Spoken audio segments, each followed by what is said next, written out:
আমার মতো সন্তান যেন এই পৃথিবীতে না জন্মায়। আমার নাম পূজা। আমার বয়স তখন মাত্র 5 বছর। যখন আমার মা বাবার আদর খাওয়া, ভালোবাসা, ঠাম্মির আদরে বড় হওয়ার সময়, তখন ছিল আমার এক একটা দিন এক একটা কষ্টের মুহূর্ত। আমার পরিবারটা বেশ সুখের ছিল, মা বাবা আর ঠাম্মি।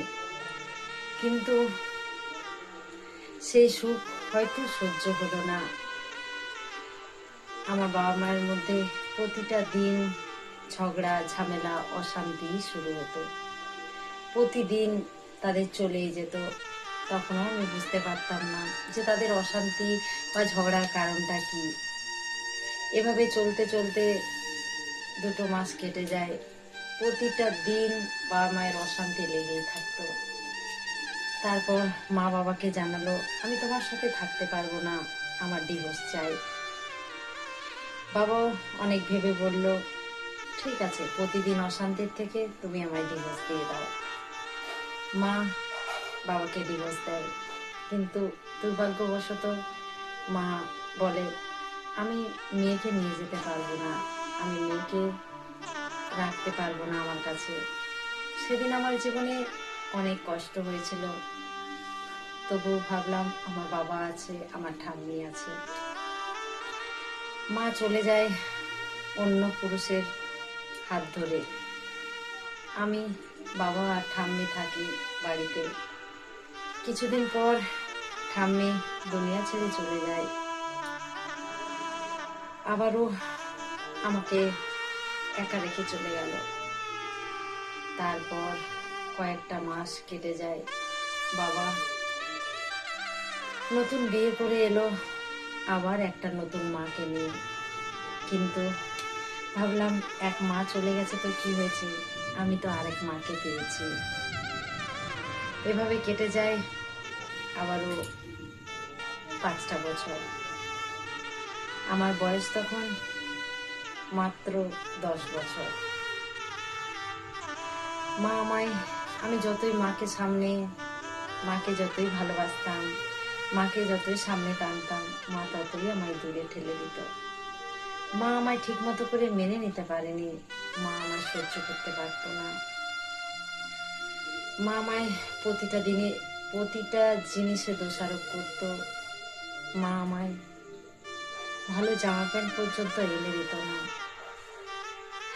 কারণ তখন আমার আবারও এক বোন চলে আসে। তারপর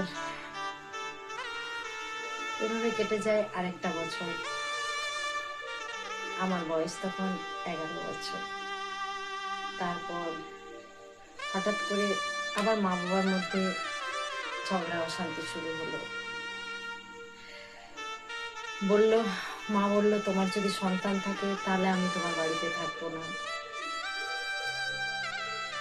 হয় তোমার সন্তান থাকবে, না হয় আমরা থাকবো।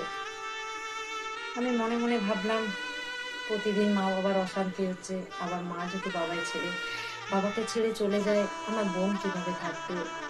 তারপর আমি মনে মনে সিদ্ধান্ত নিলাম, আমি ছেড়ে চলে যাই।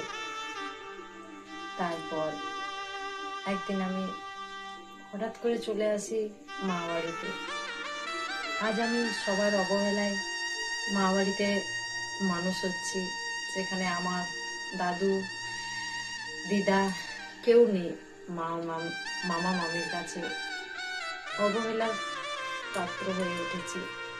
আজ আমার বয়স 15 বছর।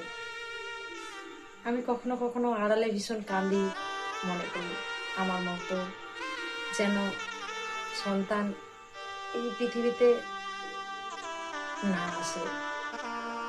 হঠাৎ করে তোমার ভিডিও আমার সামনে আসে, তোমাকে আমি কাকিমা বললাম। কাকিমা, এবার বলে দাও না আমার কি করা উচিত। দেখো পূজা, তুমি ছোট্ট পূজা, তুমি আমার মিষ্টি একটা সন্তান। তোমার কষ্ট শুনে আজকে আমার ভীষণ কষ্ট হয়েছে, কিন্তু